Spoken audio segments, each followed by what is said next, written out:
For that, Harsh. Now, more signs of normalization. This update coming in from the healthcare sector. Dr. Ashutosh Raghuvanshi, the Managing Director and Chief Executive Officer of Fortis Healthcare, speaks about how business is getting back to normal as the COVID caseload falls further, and how Fortis is gearing up to take on competition in the healthcare space. Listen in. I would say things are getting normal. जो domestic non Covid businesses थे वो पिछले साल के मुकाबले में सब recover हो गए हैं. उसमें थोड़ी सी ग्रोथ भी देखी जा रही है जो कि नॉर्मली एक्सपेक्टेड होती है ईयर ऑन ईयर. तो वो हमारी तरफ से हमारे ख्याल में ज्यादातर इंडस्ट्री रिकवर हो चुकी है. पर एक मेजर सेगमेंट पेशेंट्स का जो इंडिया के लिए इम्पोर्टेंट है और आता था, वो जो इंटरनेशनल पेशेंट्स आते हैं इलाज के लिए, that segment will take some time to recover because that is directly connected to the travel restrictions. So वो एक तरीके से शॉर्टफॉल अभी है, पर ओवरऑल नंबर्स अगर देखा जाए तो उसमें काफी हद तक पूरी रिकवरी हो गई है. टेक्नोलॉजी का रोल हेल्थ केयर डिलीवरी में बहुत इम्पोर्टेंट है और बहुत समय से ये सब टेक्नोलॉजीज अवेलेबल थी. कुछ टेक्नोलॉजीज ऑफ कोर्स डेवलप होने की हो रही हैं, पर इनकी बहुत ज्यादा जरूरत है. टेली कंसल्टेशन तो एक बहुत सिंपल टेक्नोलॉजी है. जैसे हम और आप बात कर रहे हैं, ऐसे बात करना बहुत समय से संभव था, पर उसकी एक्सेप्टेबिलिटी नहीं थी पेशेंट्स में भी और डॉक्टर्स में भी. तो इस समय में वो एक एक्सेप्टेंस आ गई है सबके अंदर.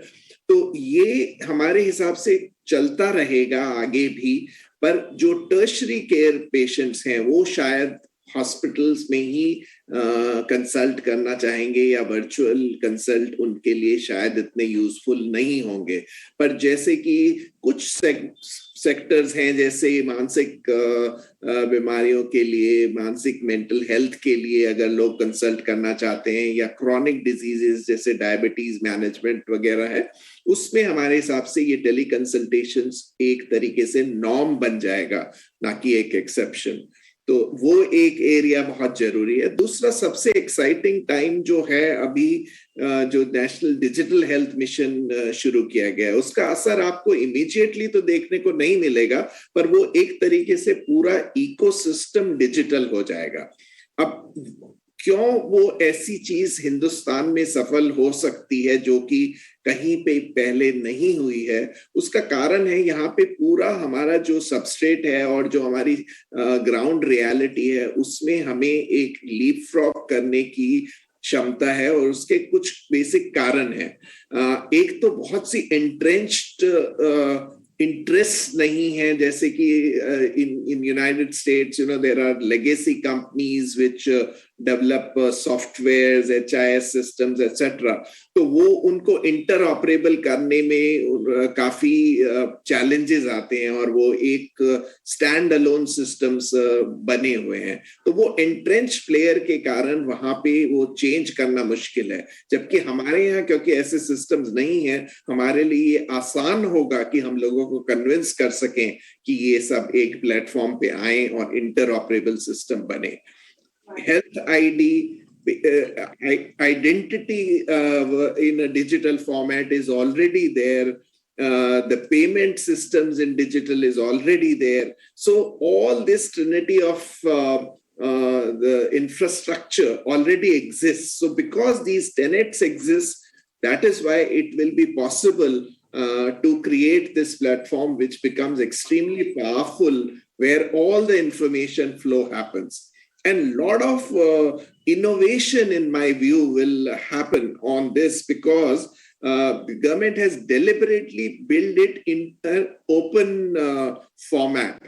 And there is possibility of building so many applications on top of it. So जैसे जैसे ये system बढ़ता जाएगा और ज़्यादा इसका adoption होता जाएगा, सारे लैब सिस्टम्स ऑनलाइन आएंगे, हॉस्पिटल सिस्टम्स ऑनलाइन आएंगे, इंडिविजुअल डॉक्टर्स, केमिस्ट, फिजियोथेरेपिस्ट, सब वो सारी इंफॉर्मेशन जैसे एक साथ आनी शुरू होगी. ये सिस्टम बहुत पावरफुल हो सकता है और वो इंफॉर्मेशन के ऊपर बहुत से लोग काम कर सकते हैं। मैं मानता हूं कि बहुत से जो ऑब्जेक्शंस और इश्यूज इसके बारे में लोगों को मन में धारणाएं हैं कि शायद एक तरीके से प्राइवेसी कंसर्न्स वगैरह हैं, वो सब मेरे हिसाब से एड्रेस किए जा सकते हैं। आज के एनवायरनमेंट में हमारी इतनी इंफॉर्मेशन, आधार के बारे में भी इसी तरह की डिबेट्स हुई थी जब वो शुरू हुआ था। तो इस हिसाब से अगर देखा जाए तो ये एक बहुत पावरफुल टूल होगा और इसीलिए हॉस्पिटल्स और companies and any other health care delivery company, insurance companies will have to become digital in order to serve better.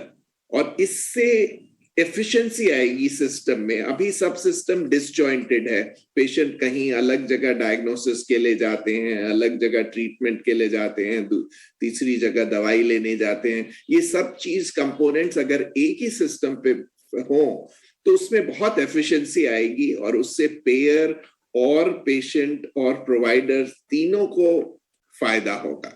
तो मेरे हिसाब से टेक्नोलॉजी एक तरीके से जो है एक सेंटर पीस प्ले करेगी हेल्थ केयर को एक्सेसिबल और अफोर्डेबल बनाने। बहुत से चैलेंजेस थे ऑर्गेनाइजेशन के सामने, उसमें से ऑपरेशनल चैलेंजेस थे और दूसरे लीगल चैलेंजेस वगैरह जो थे, वो सभी एक तरीके से एड्रेस किए जा रहे हैं। समय के साथ साथ परफॉर्मेंस में बहुत इम्प्रूवमेंट हुआ है, बहुत सी एफिशिएंसी मेजर्स लिए गए हैं, कॉस्ट रिलेटेड मेजर्स लिए गए हैं, उसके कारण परफॉर्मेंस में सुधार खास तौर पे very clearly is visible to everybody.